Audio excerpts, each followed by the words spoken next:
Hey there, welcome back to Pacer Talks About Bullying. I'm Bailey. We're glad you're here. This week, we are really excited to share part 2 of our video series all about what to do if your child experiences bullying. Now, the reason we broke this episode into 2 parts is because there's 2 equally important steps to take if your child experiences bullying. The first step, which we shared last week, is supporting your child and developing an action plan. If you haven't seen that video yet, go ahead and press pause, go back and watch last week's episode, which is episode 14, and then come back to this video. So this video is the second equally important step, which is all about working with the school. Now, one important thing to note is that as we break down these steps, they're really more of a guideline because the order of steps may look different for everyone depending on your situation. With that being said, let's go ahead and get into the episode. So the first step to take is really more of a pre-step, but it's all about getting information ready on your own to share with the school so that you can have a positive outcome.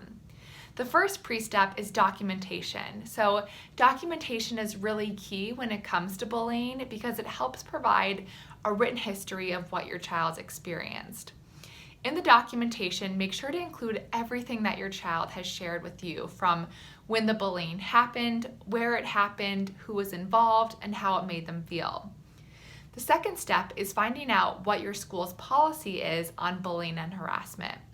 Every state does have a law or policy when it comes to bullying prevention, so check to see what your school says they'll do to respond to bullying. This may be in the school's handbook or on your school district's website. The second step is all about reporting and taking action steps. Once you have your information ready, reach out to your child's teacher or another adult at school that they interact with frequently, like maybe the school counselor. One important thing to note is that when you do reach out to the teacher, they may redirect you to someone else at school that handles reports of bullying, like the vice principal or the dean of students. Share information about the bullying that's been happening, such as your documentation or other things that your child has shared with you. It's really important to include how the bullying has impacted your child. So maybe they don't want to go to school as much, they've been complaining of headaches and stomach aches, or other new behaviors that have resulted from this bullying. Along with reporting the bullying, this is also a great time to talk through some ideas and strategies to help prevent the bullying from happening. For example, if you and your child develop an action plan, like we talked about in last week's episode, you can share that action plan with the school for their help in implementing. Even though the school is now involved, it's really important that your child remain the focus and that they feel comfortable with any action steps taken. The third step is record keeping. So just as you've been documenting the bullying that your child's been experiencing, it's really important to document your conversations with the school. Be sure to include who you talked with, a summary of the conversation, the school's response, any action steps taken, and any follow-up that's needed. If an action plan is developed, it's really important to also follow through with the school and your child, see how it's working, and make any adjustments if needed. The fourth step is about what to do if it continues. If your child continues to be bullied and you feel that it's not being resolved at school, you may need to reach out to someone in the administration, like the school district. It may be helpful in some cases to connect with someone that can help facilitate next steps to ensure that your child is safe. If you do contact the school district, request an in-person meeting to talk about what's happened so far and what you would like to see happen, all with the goal of keeping your child safe at school.